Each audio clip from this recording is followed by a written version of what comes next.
Love is of source unknown, yet it grows ever deeper.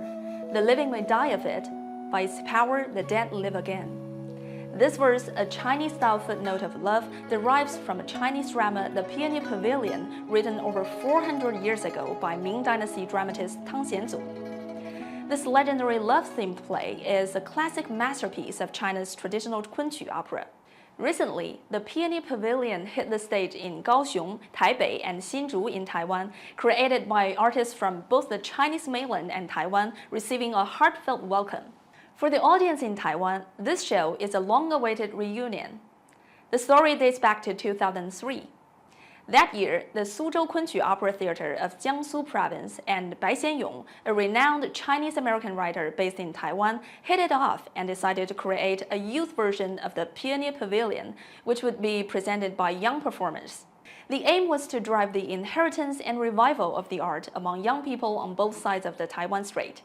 The Peony Pavilion was originally a romantic tragedy comedy about Du Linyang, who in her dream encountered and fell in love with young scholar Liu Mengmei, returned to life from the dead, and eventually married Liu to live happily ever after.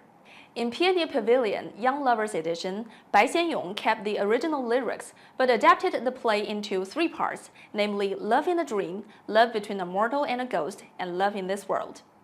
The creation and rehearsals took a year, during which time Wang Shiyu and Zhang Jiqing, 2 kunqu opera masters from the Chinese mainland, were invited to Suzhou to give personal tutoring to the 2 young lead performers of the play.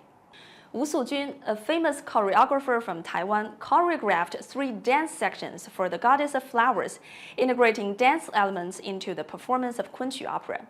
Wang Tong, a famous director from Taiwan who designed the costumes and acted as the artistic supervisor for the play, painted every curve of the patterns on the flower goddess costume. This is a grand show that crystallized the efforts and strengths of opera culture and expertise on both sides of the Taiwan Strait. Hence, when the same troupe returned to the place of debut and staged the play to celebrate its 20th anniversary, this 9-hour-long romance classic once again became a blockbuster event, just like 20 years ago.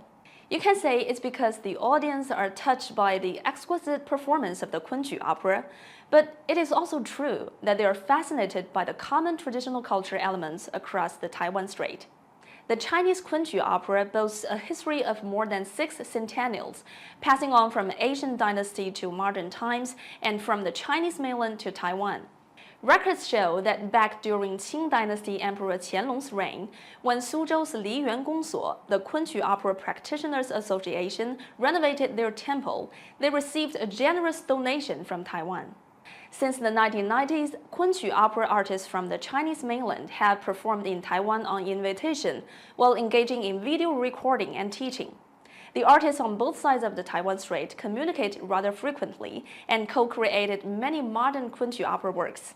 Peony Pavilion, Young Lovers Edition, along with other classic works co-produced by them, bears witness to the history, heritage, and deep bonds shared by people on both sides of the Taiwan Strait. The story of the play lasted 20 years, but its meaning extends far beyond the play itself or the mere 2 decades. The Peony Pavilion is inherited and welcomed by young people from both the Chinese mainland and Taiwan, who are also an active force in cultural communications across the Taiwan Strait. I think such links are no accident. The shared cultural roots and the mutual sense of belonging lie deep inside. I'm Sun Wanlu in Beijing. Thank you for watching.